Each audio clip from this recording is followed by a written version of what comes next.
Open the valve in the cylinder oil supply line. Switch on the electrical power supply. Start both oil supply pumps and check that they are able to run simultaneously.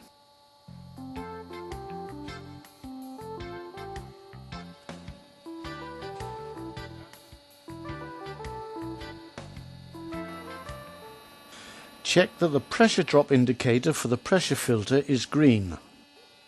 Also check that the hands on the pressure drop gauges for both suction filters are in the green area. Check that the oil pressure is between 40 and 50 bar. Press the pre-lubrication button on the operating panel and check each of the feedback indicators to confirm that all lubricators are functioning properly.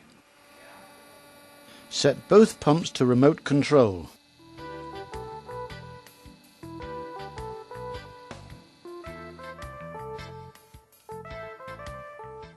The lubricating system is now ready for operation.